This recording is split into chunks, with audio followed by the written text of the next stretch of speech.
Speaker, leadership consultant and a corporate trader. Share बाजार, कितना झूठ कितना सच। आज का वीडियो शेयर बाजार के ऊपर है। इस वीडियो के अंदर मैं आपको शेयर बाजार की A to Z सारी जानकारी देना चाहता हूं।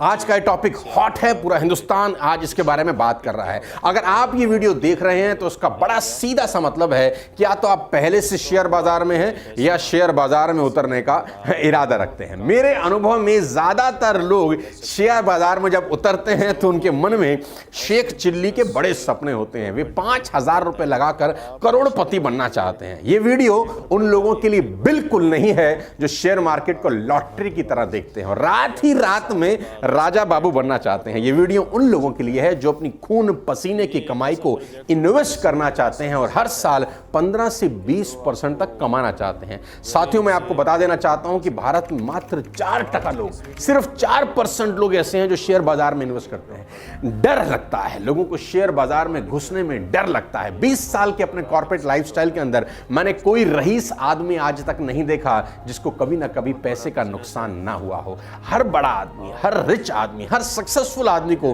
कभी ना कभी पैसे के नुकसान जरूर हुए हैं। लेकिन अपने 20 साल के करियर में मैं ऐसे लाखों पुअर गरीब लोगों से मिला हूं जिनको पैसे का कभी नुकसान नहीं होता। तो मैंने उनसे पूछा तुमको नुकसान क्यों नहीं होता? बोला हम लगाते कहां हैं जो हमको नुकसान हो।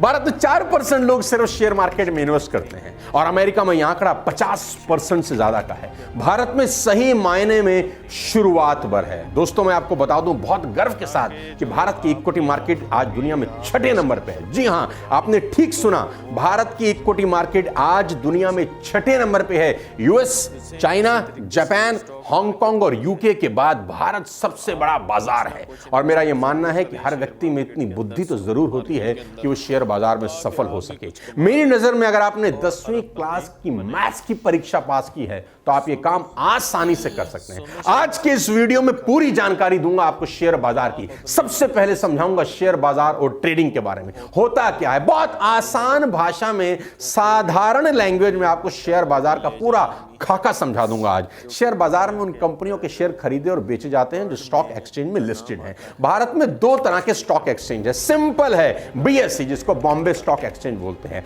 एनएसई जिसको नेशनल स्टॉक एक्सचेंज बोलते हैं। आपको किसी भी एक्सचेंज से शेयर खरीदने और बेचने हैं तो एक ब्रोकर की जरूरत होती है। आप डायरेक्टली ऐसा नहीं कर सकते। पुराने जमाने में शेयर कागज के रूप में खरीदे और बेचे जाते थे, लेकिन आजकल सब इलेक्ट्रॉनिक है, सब मोबाइल के ऊपर है। आप मोबाइल पे खरीद फरोख्त कर सकते हैं। यही वजह है कि आपको शेयर रखने के लिए अब एक डीमैट अकाउंट की जरूरत होती है। शेयर खरीदने और बेचने की प्रक्रिया को ही ट्रेडिंग कहते हैं।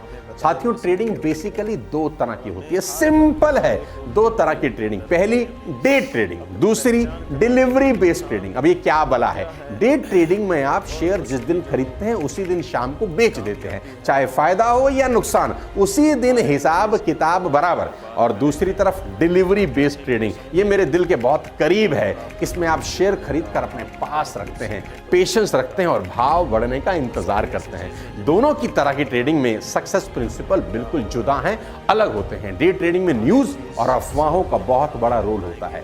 डे ट्रेडिंग में टेक्निकल एनालिसिस बहुत इंपॉर्टेंट हो जाता है, जबकि डिलीवरी ट्रेडिंग में फंडामेंटल एनालिसिस बहुत इंपॉर्टेंट हो जाता है। साथियों, नेचुरली डे ट्रेडिंग काफी खतरनाक होती है क्योंकि दिन बेचा, शाम खरीदा, ऊपर नीचे हुआ, नुकसान हो सकता है। और डे ट्रेडिंग करने वालों के पास एक चीज कभी नहीं होती जो डिलीवरी ट्रेडिंग करने वालों के पास होती है, और वो है समय। आज का ये वीडियो बहुत शानदार होने वाला है क्योंकि मैं आज आपको 7 वो रीजन बता देना चाहता हूं कि क्यों आपको शेयर मार्केट में जरूर इन्वेस्ट करना चाहिए।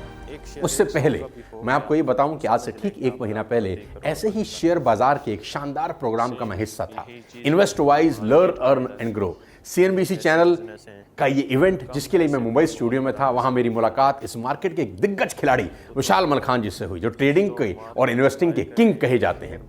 25 साल का एक्सपीरियंस है। उनकी सबसे खास बात मुझे ये पसंद आई कि उनकी सिंप्लिसिटी, कि वो 10 साल के बच्चे को भी अपनी बात बहुत आसानी से समझा सकते हैं। वीडियो में आगे चलकर उनके बारे में ढेर सारे इंटरेस्टिंग फैक्ट आपसे शेयर करूंगा। सबसे पहले यह समझें कि शेयर बाजार कोई खेल या जुआ नहीं है, ऑल्दो बहुत सारे लोग इसे ऐसा ही देखते और खेलते हैं। शेयर बाजार साथियों 2 दिन में करोड़पति लखपति बनने का जरिया भी नहीं है। यह सिंपल एक बैंक की तरह है कि जैसे आप बैंक में पैसा जमा करने पर रोज रोज ताक झांक करने नहीं जाते कि मेरा पैसा कितना बड़ा कितना बड़ा कितना बड़ा, उसी तरह शेयर भी खरीद कर रोज रोज जांच पड़ताल नहीं करनी चाहिए। ऐसा माना जाता है कि शेयर बाजार में इन्वेस्ट करना पैसे को आग लगाने जैसा है, लेकिन ये इतना खतरनाक भी नहीं है।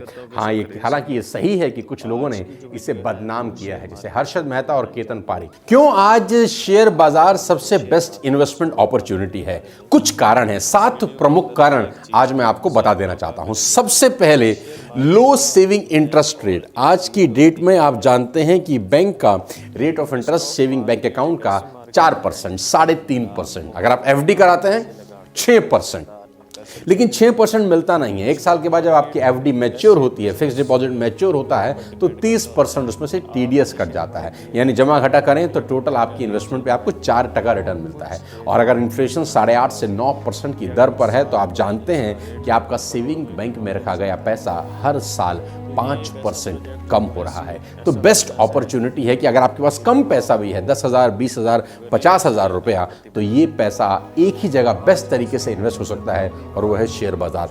लो सेविंग इंटरेस्ट रेट। अगर रेट ऑफ इंटरेस्ट कम है तो सबसे बेस्ट तरीका है पैसा कमाने का और पैसा बढ़ाने का शेयर बाजार। दूसरी सबसे इंपॉर्टेंट चीज, not huge profits in property. All the profit बहुत होता है प्रॉपर्टी के अंदर, लेकिन प्रॉपर्टी का एक सबसे बड़ा ड्रॉबैक क्या है? प्रॉपर्टी का सबसे बड़ा ड्रॉबैक ये है कि आपको एक बहुत मोटा इन्वेस्टमेंट करना पड़ता है उस पर रिटर्न लेने के लिए। कोई भी प्लॉट, कोई भी प्रॉपर्टी, कोई भी कमर्शियल प्रॉपर्टी में एक ह्यूज इन्वेस्टमेंट की जरूरत होती है। और आज की डेट में प्रॉपर्टी फायदे का सौदा नहीं रहा। क्यों? टैक्सेस बढ़ गए हैं, रजिस्ट्री कॉस्ट बहुत बढ़ गई है, और एक मिडिल क्लास फैमिली के लिए इतना सारा पैसा एक साथ इन्वेस्ट करना बहुत मुश्किल है। इसलिए शेयर मार्केट एक बेस्ट ऑप्शन साबित हो जाता है। You will get dividend। सबसे इंपॉर्टेंट क्या है? शेयर बाजार में अगर आपने शेयर खरीद रखे हैं तो उसके ऊपर कंपनी आपको डिविडेंड भी देती है।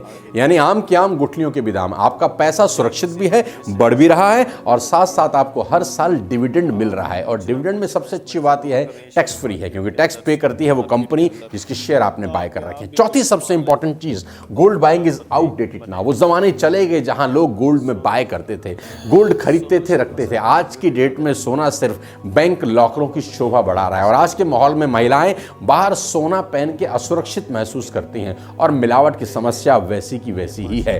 बहुत सारे लोगों के पास गोल्ड है, लेकिन वो सिर्फ और सिर्फ लॉकरों की शोभा बढ़ा रहा है। तो सबसे बेस्ट है वो पैसा अगर आप इन्वेस्ट करना चाहें तो शेयर बाजार आपको इस सुविधा देता है। Short term capital gain. सबसे इंपॉर्टेंट बात क्या है? प्रॉपर्टी में अगर आप कोई प्रॉपर्टी बाय करते हैं, फॉर एग्जांपल आपने 1 करोड़ रुपए का एक प्रॉपर्टी बाय किया और 1 साल में उसको 1.5 करोड़ रुपए का बेच दिया, तो 50 लाख रुपए जो एक्स्ट्रा अमाउंट है उस पर 20% आपको कैपिटल गेन देना पड़ता है, 20%। लेकिन अगर आप शेयर में कहानी वही की वही कॉपी पेस्ट करते हैं, यानी आपने कोई शेयर 1 रुपए का खरीदा और 5 रुपए का बेचा, तो 4 रुपए के ऊपर आपको 20% नहीं, सिर्फ 10% कैपिटल गेन देना पड़ता है।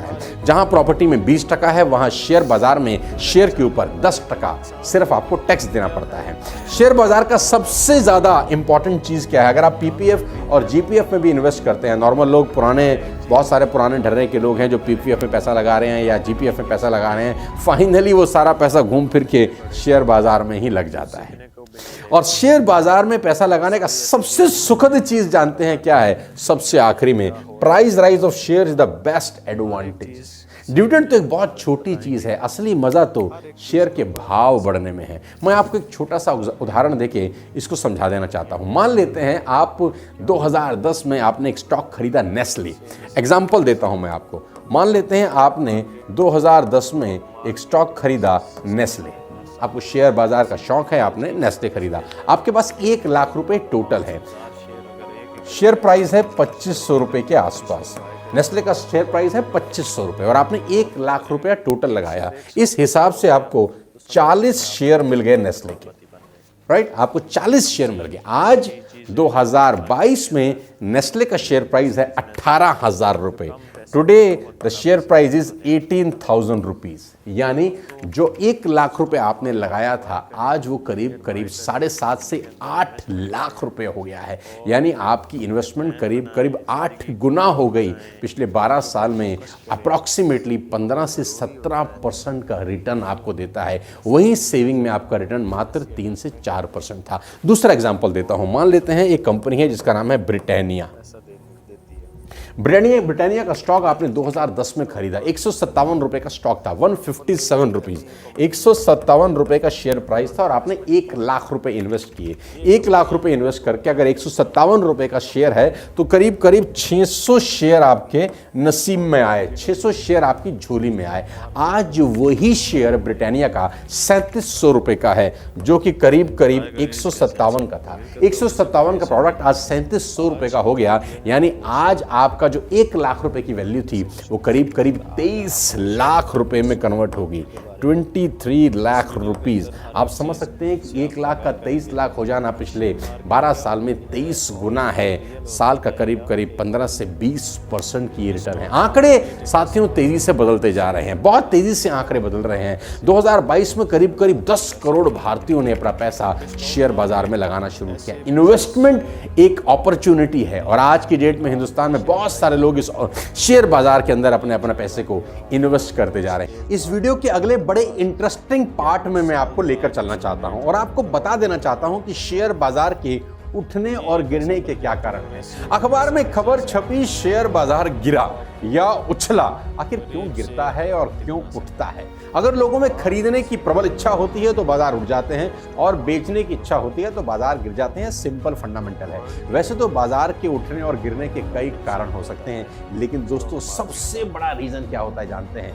देश की इकोनॉमी। जी हाँ, अगर देश की इकोनॉमी अच्छी है, स्टेबल है, तो बाजार शानदार परफॉर्म करता है। लेकिन देश की इकोनॉमी हिचकोले खा रही है, धड़ाम से बाजार गिर सकता है। 7 प्रमुख कारण आज मैं आपको बता देता हूं कि क्यों कोई शेयर बाजार गिरता है या उठता है। सबसे पहले, व्हाट हैपेंड दैट डे, उस दिन क्या हुआ। ये सबसे इंपॉर्टेंट है समझना कि उस दिन क्या हुआ, व्हाट हैपेंड दैट डे। जी हाँ, शेयर मार्केट रोज बदलती है, किस तरफ करवट लेगी ये इस बात पर डिपेंड करता है कि उस दिन देश का माहौल कैसा है। पॉजिटिव न्यूज ज्यादा है या नेगेटिव न्यूज ज्यादा है। पॉजिटिव न्यूज के कारण मार्केट बढ़ती है, नेगेटिव न्यूज के कारण गिरती है। खबर आई कि भारत की जीडीपी 8% रहेगी, बाजार उछल जाता है। खबर आई कि सरकार प्राइवेटाइजेशन करने जा रही है, बाजार उछल जाता है। खबर आई टैक्सेस बढ़ने वाले हैं, बाजार गिर जाता है। उस दिन क्या हुआ, बहुत बड़ा रोल प्ले करता है वो पर्टिकुलर डे। दूसरी इंपॉर्टेंट चीज, पॉलिटिकली स्टेबिलिटी। जी हाँ, ये बहुत इंपॉर्टेंट रोल प्ले करता है। शेयर मार्केट को राजनीतिक स्टेबिलिटी बेहद पसंद है। स्टेबल गवर्नमेंट में मार्केट हमेशा ग्रो करती है, लेकिन अगर पॉलिटिकली इनस्टेबिलिटी है देश के अंदर तो बाजार गिरता ही गिरता है। तीसरी सबसे इंपॉर्टेंट चीज, इन्फ्लेशन। जी हाँ, इन्फ्लेशन का शेयर बाजार के ऊपर बहुत बड़ा प्रभाव पड़ता है। महंगाई का इकोनॉमी पर अच्छा खासा प्रभाव पड़ता है। जब महंगाई बढ़ती है, सीधी सी बात है, महंगाई बढ़ती है तो कॉस्ट ऑफ प्रोडक्शन बढ़ जाता है। किसी भी माल को बनाने की कॉस्ट बढ़ जाती है, लागत बढ़ जाती है। कॉस्ट बढ़ते ही डिमांड कम हो जाती है, जिससे सेल्स और प्रॉफिट कम हो जाते हैं। सीधी सी बात है। इसके अलावा महंगाई बढ़ने से इंपोर्ट एक्सपोर्ट का बैलेंस भी गड़बड़ हो जाता है। महंगाई की दर अगर कम है, बाजार उठ जाएगा, अगर दर ज्यादा है, बाजार गिर जाएगा। चौथी सबसे इंपॉर्टेंट चीज, क्रूड ऑयल प्राइस। कच्चे तेल की कीमतों का भी शेयर बाजार पर अच्छा खासा प्रभाव पड़ता है। अंतर्राष्ट्रीय बाजार में अगर ऑयल की कीमतें बढ़ रही हैं तो शेयर मार्केट की गिरने की पॉसिबिलिटी बढ़ जाती है। क्यों? क्योंकि मैक्सिमम कंपनीज पर इसका बुरा असर होता है, क्योंकि उनका कॉस्ट ऑफ प्रोडक्शन बढ़ जाता है, या फिर उनको अपने प्रोडक्ट के दाम बढ़ाने पड़ते हैं या मार्जिन कम करना पड़ता है। मार्जिन कम होने से प्रॉफिटेबिलिटी कम होती है, प्रॉफिट कम होने से बाजार गिरने की संभावना बढ़ जाती है। पांचवी सबसे इंपॉर्टेंट चीज हमारे देश में, मॉनसून भी एक बहुत बड़ा रोल प्ले करता है। जी हां, आपने ठीक सुना। क्या आप सोच सकते हैं कि मॉनसून का भी शेयर बाजार पे प्रभाव पड़ता है? जी हां, भारत में मॉनसून भी शेयर मार्केट को इफेक्ट करता है, क्योंकि भारत की इकोनॉमी में, कहते हैं भारत एक कृषि प्रधान देश है, मानसून इसमें मेजर रोल प्ले करता है। शेयर बाजार अगर आप ध्यान से देखेंगे तो पाएंगे मई और जून में रुक सा जाता है। अगर मानसून बहुत अच्छा हो, बाजार चढ़ता है, खराब मानसून बाजार गिरा देता है। छठी सबसे इंपॉर्टेंट चीज, FII, फॉरेन इंस्टीट्यूशनल इन्वेस्टमेंट, यानी बाहर के लोगों द्वारा देश में खरीदारी। अगर बाहर के लोग देश में पैसा डालते हैं तो शेयर बाजार उठ जाता है। अगर बाहर के लोग देश से पैसा विड्रॉ करना शुरू कर देते हैं तो बाजार की गिरने की संभावना बढ़ जाती है। सातवीं सबसे इंपॉर्टेंट चीज, ग्लोबल शेयर मार्केट। जी हां, अगर दुनिया भर का शेयर बाजार गिर रहा है तो उसका प्रभाव भारत की शेयर मार्केट पर पड़ता है। ग्लोबलाइजेशन के इस दौर में वर्ल्ड इकोनॉमी का हमारे शेयर बाजार पर अच्छा खासा फर्क पड़ता है, खासतौर पर अमेरिकन इकोनॉमी का। ये प्रभाव इसलिए भी पड़ता है साथियों क्योंकि इन्फोसिस, विप्रो जैसी बड़ी बड़ी कंपनियां अमेरिकन शेयर मार्केट में लिस्टेड हैं और वहां अगर कीमतें गिरती हैं तो नेचुरली इसका असर यहां भी होता है। शेयर बाजार को आप कंट्रोल नहीं कर सकते। सबसे मजे की बात, दुख की बात, सुख की बात क्या है कि शेयर बाजार को आप कंट्रोल नहीं कर सकते। तरह का होता है।